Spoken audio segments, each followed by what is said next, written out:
Assalamualaikum warahmatullahi wabarakatuh. Alhamdulillahirabbil alamin wa aqibatu lil muttaqin. Asyhadu an la ilaha illallah wahdahu la syarikalah wa asyhadu anna Muhammadan abduhu wa rasuluh. Allahumma shalli wa sallim ala alihi wa sahbihi wa man wala amma ba'd. Para jamaah yang dirahmati Allah, kita bertemu lagi pada pagi hari ini dan mudah-mudahan sekali lagi kita harap pertemuan benar-benar menjadi pertemuan yang bermanfaat, menjadi pertemuan yang mendapatkan ridha Allah, sehingga apapun yang dilakukan insya Allah akan mendatangkan kemanfaatan duniawi maupun akhrawi. Amin. Para jamaah yang dirahmati Allah, sekali lagi ingin saya sampaikan bahwa persoalan hati itu menjadi sesuatu yang sangat penting untuk kita pahami. Dan kita harus tahu sebab-sebab yang melatar belakangi kenapa hati kita itu bermasalah. Ada orang yang mengatakan permasalahan hati itu ketika sudah akut menjadikan hati itu menjadi buta. Sehingga ada istilah buta mata hati. Dan itu puncak dari persoalan yang bisa menimpa manusia, karena dari kebutaan hati maka manusia itu akan tidak memiliki kepekaan batin. Dan pada saatnya orang akan bisa berbuat sesuatu seenaknya sendiri, karena orang akan cenderung dikendalikan oleh hawa nafsunya. Dan ini bisa terjadi dimanapun, kapanpun, dan pada siapapun. Jangankan kebutaan hati, kalau hati itu sudah sakit pun, orang bisa salah paham terhadap sesuatu, dan pada saatnya bisa salah di dalam berbuat sesuatu. Dan gambaran orang yang baik itu selalu terkait dengan keterbukaan mata hati, ketajaman mata hati, sehingga di dalam istilah tasawuf, orang itu ketika sudah memiliki basirah yang baik, dia akan punya kepekaan batin yang luar biasa, dan pada saatnya dia akan selalu mempertimbangkan semua kata yang diucapkan, semua tindakan yang dilakukan, sehingga apapun kata dan tindakan yang dilakukan oleh orang itu akan cenderung menjadi sesuatu yang mendekatkan dirinya kepada Allah, dan pada saatnya akan memberikan manfaat bukan hanya untuk dirinya, tapi juga untuk orang yang berinteraksi dengan dirinya.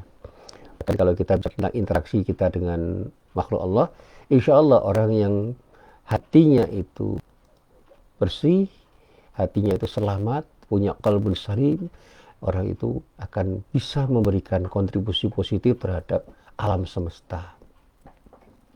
Sebaliknya, ketika mata hati itu sudah buta, maka boleh jadi dia akan menjadi mufsid, orang-orang yang cenderung merusak, dan tidak akan bisa menjadi muslih, orang-orang yang selalu berbuat baik pada siapapun. Dan disitulah awal kehancuran dari peradaban.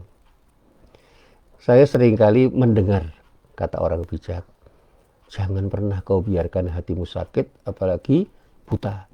Karena begitu hatimu sakit, kamu akan cenderung sulit untuk mempertimbangkan mana yang baik dan mana yang buruk, mana yang benar dan mana yang salah. Sehingga kamu seringkali terjebak dalam ketidakbenaran dengan tanpa sadar bahwa Anda semua betul-betul menjadi orang yang tersesat. Bahkan kalau kita sudah menjadi orang yang hati kita itu buta, kita mati kepada kebenaran, akan meniati kejahatan, keburukan, dan segala macam yang kita lakukan. Dan kita duga bahwa apa yang kita lakukan itu adalah sesuatu yang benar, apa yang kita lakukan adalah sesuatu yang baik, ya. Yang kalau kita baca nanti di dalam Al-Quran ada istilah summun, bukmun, umyun, ya. Ada summun, bukmun, umyun, itu artinya indera yang utama itu sudah tidak berfungsi sama sekali. Kalau mata ini sudah buta, telinga itu sudah tidak bisa mendengar, dan lisan kita itu sudah bisu, nah itu sudah habis. Jadi kalau kita itu sudah bisa berkata baik, insya Allah kita akan datangkan. Kalau kita itu bisa mendengar dengan baik, insya Allah kita bisa menyerap sesuatu yang baik. Kalau mata kita itu sehat, walafiah, sehat wa'afiyah, itu insya Allah kita akan bisa melihat sesuatu dengan jernih, mencerap apa yang kita lihat, dan kemudian mengolah. Dan sesuatu itu kita olah di dalam hati untuk kemudian kita pancarkan menjadi perilaku yang tepat. Makanya seringkali saya sampaikan dalam kajian hati, ada istilah yang di dalam Al-Quran ini disebut dengan istilah yang berbeda tentang hati. Ada kata-kata sodrun, ya. Ada kata-kata qalbun, ada kata-kata fuadun, ada kata-kata lubun, ya. Sodrun jamaknya sudur, qalbun jamaknya kulub, fuadun jamaknya afidah, lubun jamaknya albab. Ini kalau kita betul-betul mencerna dan mengkaji secara mendalam, itu luar biasa. Saya punya sebuah tulisan dalam sebuah buku yang ditulis oleh orang Amerika itu, dari seorang psikolog, ya, Robert R. Frager, ya, yang ternyata dia itu terinspirasi oleh banyak orang, terutama oleh ulama-ulama yang cenderung berpikir dengan gaya sofistik, sehingga tindakannya itu betul-betul jadi tindakan yang luar biasa, bisa dicermati karena apa yang dilakukan itu berangkat dari mata hatinya. Dan kalau orang sudah punya mata hati yang jernih, bersih, kecerdasan intelektualnya akan terpelihara, kecerdasan emosinya akan terpelihara, kecerdasan spiritualnya akan terpelihara, akan berkembang menjadi sesuatu yang tidak hanya memberikan kontribusi positif pada dirinya, tapi juga memberi kontribusi positif pada banyak orang, termasuk makhluk-makhluk Allah yang lain. Dan tentu saja semua itu akan mengarah pada keinginan untuk mendapatkan ridha Allah Subhanahu wa Ta'ala. Nah, para jamaah yang dirahmati Allah, kita tidak usah mengaitkan langsung dengan peristiwa yang aktual sekarang ini, tapi kita coba untuk cermati. Masih adakah orang yang buta pada hatinya sehingga dia tidak bisa mendengar apa yang benar menjadi sesuatu yang dianggap benar, mendengar kata-kata atau ungkapan yang salah dan difahami sebagai sebuah kesalahan, sehingga tindakannya itu terarah menjadi sebuah tindakan yang mengarah pada kebenaran dan tidak pernah mengarah pada sesuatu yang tidak benar. Tindakannya akan mengarah pada sesuatu yang baik dan tidak akan mengarah pada sesuatu yang tidak baik. Dan ini saya katakan bukan untuk siapa-siapa, untuk diri saya juga, bahwa ternyata ketika mata hati itu betul-betul baik, betul-betul sempurna, ditandai oleh qalbul salim, semuanya jadi enak. Karena kita bisa melihat sesuatu dengan jernih. Apa yang terucap dari mulut kita, dari lisan kita, itu menjadi sesuatu yang tidak hanya bermanfaat untuk diri kita, tapi juga bermanfaat bagi orang lain. Kalau dalam bahasa Jawa, opo wae polahe, piye wae polahe, sarwa manfaat. Nah, kita coba caranya dengan bahasa yang sederhana. Saya pernah menulis dalam sebuah media, dan saya beri judul, Ketika Hati Menjadi Buta. Nah, ada yang menarik dari tulisan ini ketika saya mengutip sebuah ayat yang terdapat di dalam surah Al-Hajj, tepatnya pada ayat 46. Dan ini bukan murni ide atau gagasan saya. Ini saya kutip dari sebuah tulisan yang ditulis oleh seorang intelektual yang mencoba untuk menggali makna dari ayat ini. Nah, setelah itu saya coba untuk saya telusuri dalam beberapa kitab tafsir, dan saya temukan makna-makna yang sangat dalam. Di dalam ayat itu Allah berfirman, A'udzubillahi minasyaitonirrajim, afalam yasiru fil ardi fatakuna lahum qulubun ya'qiluna biha au adanu yasma'una biha fa innaha la ta'mal absaru walakin ta'mal qulubul lati fis sudur.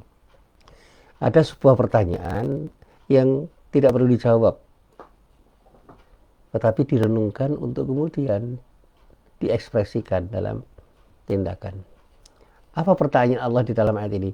Maka apakah mereka tidak berjalan di muka bumi, lalu mereka mempunyai hati yang dengan itu mereka dapat memahami, atau mempunyai telinga yang dengan itu mereka dapat mendengar? Karena sesungguhnya bukanlah mata itu yang buta. Jadi kalau dalam bahasa sederhana, bukan karena mata itu yang buta, tetapi yang buta itu ialah mata hati yang ada di dalam dada. Ini ungkapan yang dalam. Allah bertanya kemudian menjawab. Ketika mata hati itu sudah buta, maka orang akan cenderung berjalan dengan cara yang tidak benar. Berbeda dengan orang yang mata kepalanya buta. Orang buta, orang tunanetra itu masih bisa berjalan di jalan yang benar. Dia secara fisik mungkin terhalang untuk berjalan dengan baik. Tetapi karena mata hatinya itu masih awas, maka dia akan cenderung lebih bisa beramal soleh ketimbang orang-orang yang melek, orang-orang yang bukan tunanetra, tapi mata hatinya buta. Nah, para jamaah yang dirahmati Allah, ayat ini diurai oleh para ahli tafsir dengan uraian yang bermacam-macam. Tetapi simpulan penting dari uraian itu saya pahami bahwa kalau kita ini kan menjadi baik, kata kuncinya bersihkan hati kita, sehingga hati kita itu menjadi jernih, dan pada saatnya kita akan bisa awas untuk mencermati sesuatu, dan pada saatnya mata kepala kita, telinga kita, dan mulut kita akan terjaga. Mata akan terjaga untuk tidak melihat sesuatu yang tidak baik, dan kalaupun melihat sesuatu yang tidak baik, segera istighfar. Segera ungkapannya itu astagfirullahaladzim misalnya. Demikian juga ketika telinganya mendengar sesuatu yang tidak baik, bukan tidak mendengar, tapi bisa mendengarkan dan mencerna, sehingga orang itu segera beristighfar. Demikian juga ketika mengucapkan ucapan apapun, itu terjaga, sehingga ucapannya itu cenderung akan diucapan yang baik. Dan begitu dia salah di dalam berucap, segera dia beristighfar untuk mohon ampun kepada Allah. Ini kesadaran spiritual yang tidak mudah tumbuh pada diri seorang. Tetapi kalau orang terlatih untuk bersihkan hatinya, orang akan cenderung bisa berbuat sesuatu yang terbaik dengan lisannya, dengan mata kepalanya, dengan telinganya, dan anggota badannya, anggota tubuhnya itu akan cenderung digunakan untuk beribadah kepada Allah, dan semuanya itu berakhir pada kebaikan. Karena apa? Semua diniatkan untuk mencari ridha Allah. Nah, para jamaah yang dirahmati Allah, di dalam kajian yang saya pahami, hati atau yang disebut dengan qalb itu adalah pusat aktivitas dan kegiatan, yang karena itu Rasulullah bersabda dengan sabdanya yang sangat terkenal. Ini saya potong saja sabdanya. Ala wa inna fil jasadi mudghah idza salahat salaha jasadu kulluh wa idza fasadat fasadal jasadu kulluh ala wa yal qalb. Ketahuilah, kata Rasulullah, bahwa di dalam jasad, di dalam tubuh manusia itu ada segumpal daging.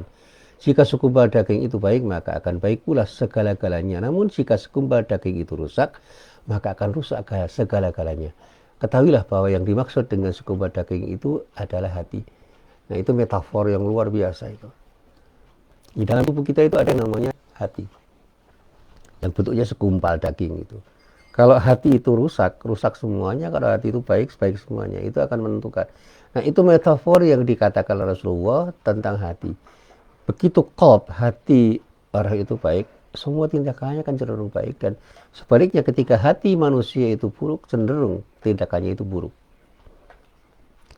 Nah, inilah sabda Rasulullah yang antara lain bisa kita tilik, bisa kita rujuk di dalam kitab Sahih Bukhari, juz 1, halaman 20, hadis nomor 52, atau di dalam kitab Sahih Muslim juz 5 halaman 50, hadis nomor 417, dan hadis ini berasal dari seorang sahabat yang bernama An-Nu'man bin Bashir radhiyallahu anhu. Nah, para jamaah yang dirahmati Allah, betapa penting dan menentukan hati itu, maka kepada setiap orang yang beriman, Allah Subhanahu wa taala meminta, bahkan menekankan dengan perintah untuk selalu membersihkan dan menajamkannya. Bersihkan hatimu dan tajamkan mata hatimu. Karena apa? Dengan hati yang bersih dan tajam, terang, jernih, serta dibimbing oleh Allah dengan bimbingan yang terbaik karena hidayah dan taufiknya, setiap orang itu akan mampu memilih mana yang hak dan mana yang batil, mana yang benar dan mana yang salah. Ibaratnya yang putih dan hitam itu jelas. Mana yang maslahat, mana yang baik, dan mana yang mafsadat, mana yang merusak, itu jelas. Bahkan ketika Rasulullah sallallahu alaihi wasallam ditanya tentang pengertian kebaikan, tentang albir, oleh sahabat Wabisah bin A'bad radhiyallahu anhu, Wabisah bin A'bad itu bertanya kepada Rasulullah dengan pertanyaan tentang albir, tentang kebaikan. Rasulullah menjawab, istafti qalbak, tanyakan pada hatimu. Karena apa? Hati yang bersih, yang disebut hati nurani, itu akan bicara apa adanya tentang kebaikan dan keburukan. Sehingga apa yang baik dan buruk itu terlihat jernih, bersih, jelas, clear. Dan ini yang selalu saya sampaikan. Saya pernah ditanya oleh jamaah saya, Pak, kira-kira apa yang terbaik yang harus saya lakukan? Sekarang apa besok? Saya katakan, istafti qalbak, tanyakan pada hatimu. Karena hati nurani itu akan bicara apa adanya. Termasuk peristiwa-peristiwa yang terjadi saat ini. Saya ketika ditanya, ya sudah, istafti qalbak, tanyakan pada hatimu. Mereka itu sedang bicara. Mereka sedang berpikir. Mereka sedang berbuat sesuatu. Apakah perbuatan mereka itu baik atau buruk? Tanyakan pada hati mereka sendiri-sendiri. Karena apa? Sekarang ini sudah susah untuk menasihati orang.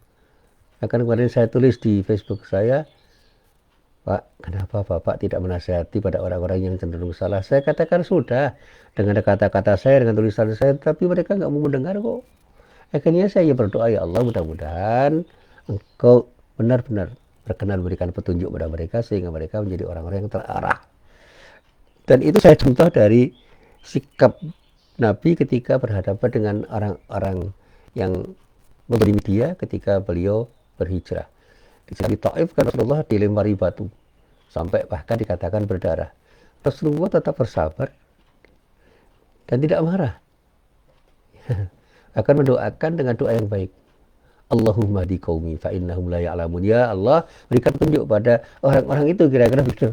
Karena mereka betul-betul belum tahu tentang apa yang seharusnya mereka kerjakan, sehingga mereka itu mengerjakan sesuatu yang seharusnya tidak mereka kerjakan. Dan karena itu banyak orang yang kemudian menyesalkan pada waktu itu, termasuk para sahabat dan bahkan malaikat itu seperti menyesalkan kenapa Rasulullah tidak marah. Padahal ketika Rasulullah itu meminta kepada Allah, ya Allah, binasakan mereka, malaikat siap. Ini dalam sirah saya baca, dalam sejarah hidup Rasulullah saya baca, bagaimana Rasulullah itu dengan sikap sabarnya malah mendoakan orang-orang yang menzaliminya itu dengan doa yang baik. Dan ini yang selalu saya sampaikan, mari kita belajar untuk bersikap bijak, bersikap sabar, untuk bisa tetap tenang di dalam menghadapi persoalan, sehingga doa kita yang kita ucapkan pun selalu baik pada siapapun, termasuk pada orang-orang yang menzalimi kita, dengan harapan mudah-mudahan ada perubahan yang terjadi pada diri mereka, agar betul-betul ingat kembali kepada Allah.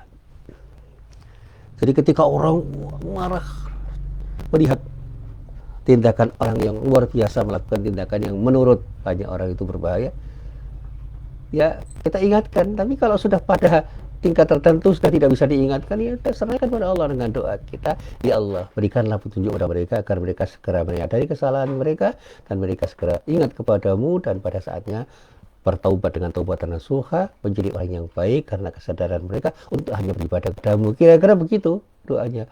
Meskipun ucapannya bisa bermacam-macam, tetapi substansinya sama. Nah, para jamaah yang dirahmati Allah, kalau kita sudah tahu betul mengenai arti penting menjaga hati, agar kita tidak lalai, agar hati kita tidak membeku, agar kita tidak berbuat sesuatu yang kasar, kita juga perlu mengetahui mengenai sebab yang bisa membekukan hati, yang menjadikan hati itu kasar, menjadikan kita lalai. Karena selain dosa dan kemaksiatan seperti yang telah saya katakan beberapa saat, di mana saya mengatakan dengan vulgar apa adanya, terdapat beberapa hal yang bisa melalaikan dan akhirnya membekukan atau mengeraskan hati kita, bahkan mungkin mematikan hati kita. Ada seorang ulama yang saya kutip kata-katanya atau uraian pendapatnya, nasihatnya, yaitu seorang ulama yang bernama Ibrahim bin Adham. Ibrahim bin Adham itu seorang ulama itu, dan saya pernah membaca ceritanya. Dia itu anak seorang pejabat yang kemudian belajar agama dan kemudian muncul di permukaan sebagai orang yang disebut sebagai seorang sufi. Ibrahim Adham ini orang yang luar biasa. Pernah ditanya oleh penduduk Baghdad, Baghdad itu Irak, bahwa mereka telah sering berdoa, tetapi seolah-olah doa mereka itu tidak dikabulkan oleh Allah. Jadi kalau kita ibaratkan seorang yang bernama Ibrahim bin Adham, kemudian ditanya oleh banyak orang, "Hai Ibrahim, kami itu sudah selalu sering berdoa, tetapi kenapa doa-doa kami itu tidak dikabulkan oleh Allah?" Nah, mendengar pertanyaan ini, Ibrahim bin Adham menjawab bahwa penyebab tidak terkabulnya doa mereka itu karena matinya hati mereka. Jadi soal matinya hati. Dan penyebab kematian hati itu, kata beliau, karena 10 hal. Ada 10 macam penyebab yang menyebabkan hati manusia itu mati menurut mereka, sehingga doa-doa mereka tidak dikabulkan oleh Allah. Beliau mengatakan begini kepada orang yang bertanya itu. Yang pertama, kamu ini adalah orang yang mengaku mengetahui adanya Allah, tapi kamu tidak mau tunduk dan patuh kepada Allah. Tidak, coba kita renungkan. Pernah nggak kita itu mengaku bahwa kita itu tahu tentang keberadaan Allah, tetapi kita tidak mau tunduk dan patuh kepada Allah? Jadi ketundukan dan kepatuhan kita kepada Allah masih kita pertanyakan, sehingga doa kita tidak terkabul. Ayo kita pertanyakan, sudahkah kita tunduk dan patuh kepada Allah selaras dengan pengetahuan kita tentang Allah? Kalau ada Allah dan kita yakin Allah itu Tuhan kita, apakah kita sudah tunduk dan patuh sepenuhnya kepada Allah? Kalau belum, ya pantaslah kalau kita belum dikabulkan Allah. Yang kedua, Anda itu adalah orang-orang yang selalu baca Al-Quran, tapi kamu tidak pernah mengamalkannya. Nah sekarang kita renungkan, pernah nggak kita baca Quran dan sudahkah kita mengamalkannya? Kalau belum mengamalkannya, pada sudah membaca, ya pada doa kita itu tidak dikabulkan oleh Allah.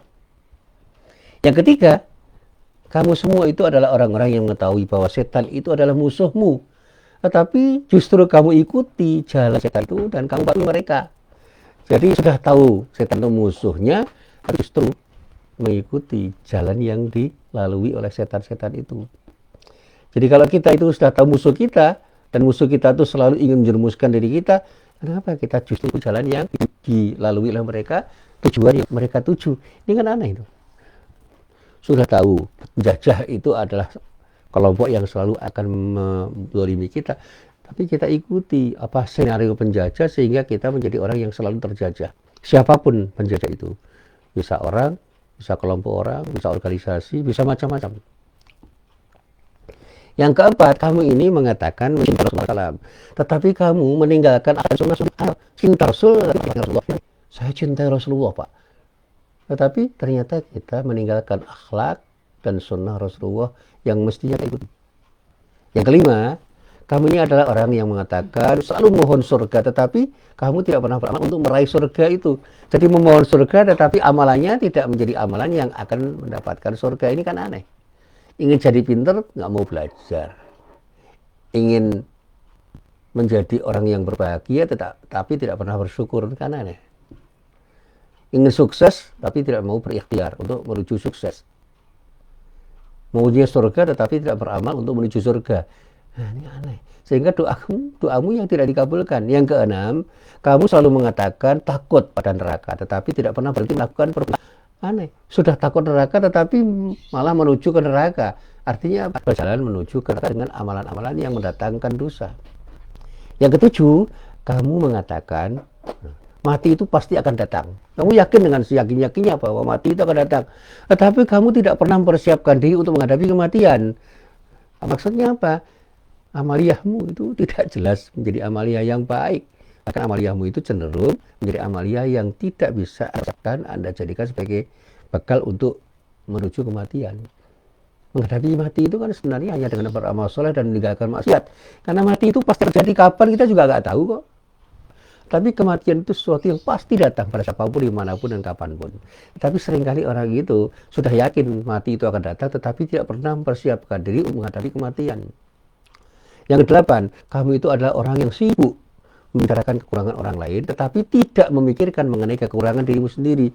Kita menilai banyak orang, tapi kita tidak pernah menilai siapa diri kita, sehingga kritik kita kepada banyak orang itu luar biasa kita ucapkan, kita tulis, tetapi kita tidak pernah melakukan kritik kepada diri kita sendiri, padahal kekurangan-kekurangan yang ada pada diri kita itu mungkin lebih banyak dari kekurangan-kekurangan orang yang kita kritik.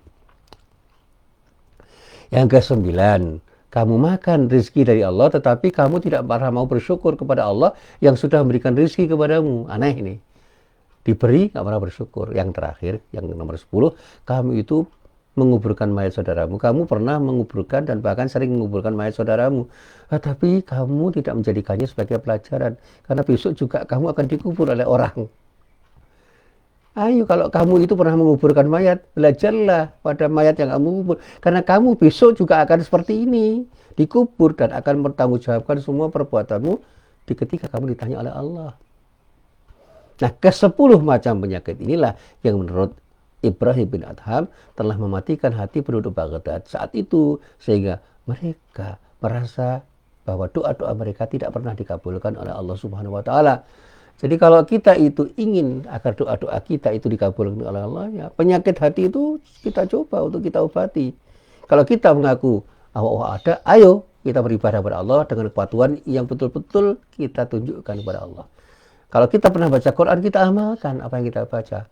Kalau kita tahu setan adalah musuh kita, ya jangan ikuti jalannya setan. Kalau kita cinta pada Rasulullah, ayo berakhlak seperti akhlak Rasulullah, kita contoh Rasulullah. Kalau kita memohon surga, ayo kita berjalan menuju surga dengan amal soleh. Kalau kita takut neraka, tinggalkan maksiat. Kalau kita tahu bahwa mati itu akan datang, ayo kita siapkan diri kita untuk menjemput kematian. Kalau kita itu selalu bisa melihat kekurangan orang lain, mari kita lihat kekurangan diri kita sendiri.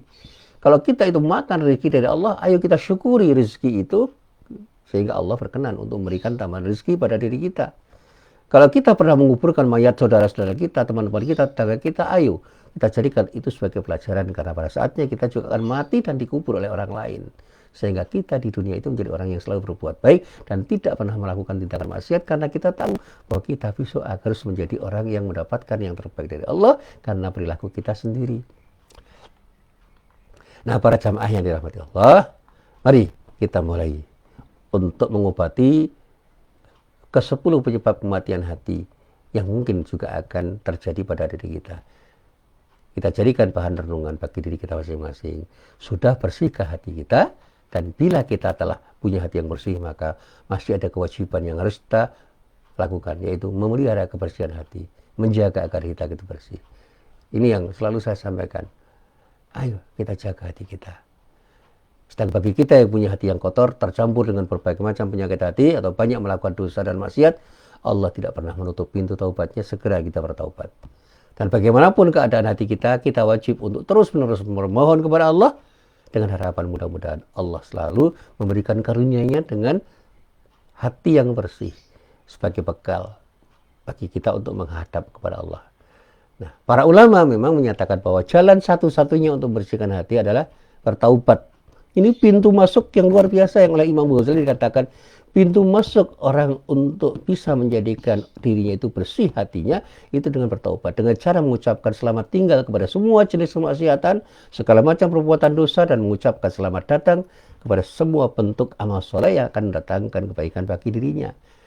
Ketika Rasulullah itu bersabda, al-birru ma'annat ilaihin nafsu watma'anna ilaihil qalb wal ithmu ma haka fil nafsi wa taraddada fis sadri wa in aftaka nasu wa aftauka. Kebaikan, kata Rasulullah, itu adalah apa yang dengannya itu jiwa dan hati menjadi tenang. Dan dosa itu adalah apa yang terasa mengganggu jiwa dan menimbulkan keraguan-keraguan di dalam hati. Meskipun orang itu memberi fatwa kepadamu dan mereka membenarkannya. Jadi kita coba untuk melatih hati kita untuk peka. Apapun yang baik itu akan mendatangkan ketenangan, apapun yang buruk untuk diri kita. Jadi kalau kita berfatwa atau diberi fatwa, harus kita coba untuk kita telaah dengan baik dan benar. Dan ketika kita beri fatwa kok dibenarkan orang, jangan sombong untuk mengatakan inilah fatwa yang hebat. Dan ketika kita diberi fatwa, jangan ikuti. Itu kalau fatwa itu memang fatwa yang tidak perlu kita ikuti. Ketaatan kita pada Allah itu adalah yang terpenting di antara yang penting. La ta'ata li makhluqin fi ma'siyatil khaliq atau fi ma'siyatillah. Tidak ada ketaatan kepada siapapun makhluk Allah ketika makhluk Allah itu mengajak kita untuk bermaksiat kepadanya. Jadi fatwa dari siapapun, dari lembaga apapun, boleh tidak kita ikuti kalau menurut diri kita itu adalah fatwa yang tidak tepat untuk kita ikuti. Tapi fatwa yang cenderung mendekatkan diri kita kepada Allah, ayo kita ikuti dengan cara yang terbaik, karena dengan fatwa yang kita ikuti itu insyaallah kita akan semakin dekat kepada Allah. Nah, terkait dengan hal itu, Allah Subhanahu wa taala juga menjanjikan bahwa hati yang selalu bersih dengan ditandai taubatan nasuha itu akan memberikan peluang kepada orang yang bersih hatinya itu untuk mendapatkan surga dari Allah. Di dalam firman-Nya surat Qaf, pada surat Qaf ayat 33 sampai ayat 35 Allah berfirman, A'udzu billahi minasyaitonir rajim. Man khasyar rahman bil ghaib wa ja'a bil qalbin munib. Jadi kalau dalam bahasa sederhana, orang yang takut kepada Allah yang Maha Pemurah sedang dia tidak kelihatan olehnya. Dan dia datang dengan hati yang bertaubat. Itu orang-orang yang disebut oleh Allah sebagai orang yang akan beruntung karena apa? Karena hatinya bersih, yaitu man, orang khasyar rahman, yang takut kepada Allah yang Maha Pemurah, bil ghaib, padahal Allah itu tidak kelihatan olehnya. Waja'a biqalbin munib, dan dia datang dengan hati yang betul-betul munib, yang sudah kembali kepada Allah dengan taubatan nasuha. Udkhuluha bisalamin, dzalika yaumul khulud. Masukilah surga itu dengan aman. Itulah hari kekekalan. Lahum ma yasha'una fiha waladaina mazid. Dan dikatakan mereka nanti pada saatnya akan beroleh apa yang mereka kehendaki, dan pada sisi kami ada tambahannya. Jadi mereka akan mendapatkan sesuatu yang jauh lebih baik dari apa yang pernah mereka harapkan dari Allah. Karena apa? Berbekal dari kebersihan hati, dan kebersihan hati itu terjadi sebagai akibat dari taubatan nasuha yang mereka lakukan, dan pada saatnya dia akan datang kepada Allah dengan hati yang bersih, dan oleh Allah disediakan surga yang betul-betul disediakan hanya untuk mereka yang betul-betul ingin mendatangi surga dengan amal soleh dan meninggalkan perbuatan maksiat. Mereka pada saatnya akan mendapatkan sesuatu yang jauh lebih baik dari apa yang mereka harapkan. Jadi para jamaah yang dirahmati Allah, hati yang terbimbing cahaya Allah akan mampu memahami berbagai macam kejadian yang terjadi di seputar dirinya, dan berbagai musibah yang menimpa pun akan dia pahami dengan baik, baik pada dirinya maupun pada masyarakat secara keseluruhan, untuk kemudian bisa menjadi ibrah, pelajaran untuk lebih bisa memperbaiki dirinya dan meningkatkan kualitas keimanannya. Sebaliknya, kalau hati itu buta, seperti yang diisyaratkan pada surat Al-Hajj ayat 46 yang saya baca di atas, ya, saya baca di dalam awal ceramah saya, tidak akan bisa membuat manusia itu melihat, apalagi mengambil pelajaran dari peristiwa apapun. Jadi kalau musibah itu semakin banyak terjadi misalnya, tapi kok tidak memberikan pelajaran, tetap saja manusia itu sombong dan takabur, serta tidak melakukan apapun yang terbaik untuk keluar dari apa yang pernah mereka lakukan yang menjadi sebab adanya musibah itu, maka tunggulah saat kehancurannya. Kelompok orang-orang fakir miskin yang kelaparan semakin banyak, tetapi tetap saja banyak orang yang melakukan korupsi dan menghabiskan uang negara untuk kepentingan pribadinya dengan kelompoknya. Ini adalah orang-orang yang sudah susah untuk diajak bertaubat. Kalau orang mengatakan kemiskinan semakin terhapus, itu klise aja. Saya katakan di masyarakat itu yang namanya orang miskin semakin kelihatan, kasat mata. Jadi nggak usah dengan argumen apapun, terlihat. Kalau kita mau jujur, orang miskin itu semakin banyak, dan orang yang sangat sulit mencari nafkah itu sekarang luar biasa banyaknya, apalagi di masa pandemi ini. Jangan pernah tidak peka untuk melihat keluhan rakyat, keluhan masyarakat, kesengsaraan yang terjadi pada fakir miskin yang ada di seputar kita. Nah, orang-orang yang buta mata hatinya dunia, itu insya Allah, kalau mereka mau bertaubat, itu akan mendapatkan ampunan dari Allah. Tetapi kalau tidak mau bertaubat, ya mereka akan semakin terpuruk di dunia ini dan akan cenderung semakin tersesat. Bagaimana dinyatakan Allah pada ayat yang terdapat pada surat Al-Isra ayat 72, wa man kana fi hadi a'ma wa huwa fil akhirati a'ma wa adallu sabila. Dan barang siapa yang buta mata hatinya di dunia ini, niscaya di akhirat nanti ia akan lebih buta pula dan lebih sesat darinya. Karena itu sekali lagi, mari kita berlindung kepada Allah dengan ta'awud kita. Mudah-mudahan Allah melihara diri kita dari kemungkinan butanya mata hati kita, dan menjadikan diri kita menjadi orang yang terlalu sadar untuk membersihkan hati kita, sehingga kita punya kemungkinan untuk mendapatkan ridho dari Allah Subhanahu wa Ta'ala. Inilah apa yang bisa saya sampaikan, mudah-mudahan bermanfaat. Billahi taufiq wal hidayah. Assalamualaikum warahmatullahi wabarakatuh.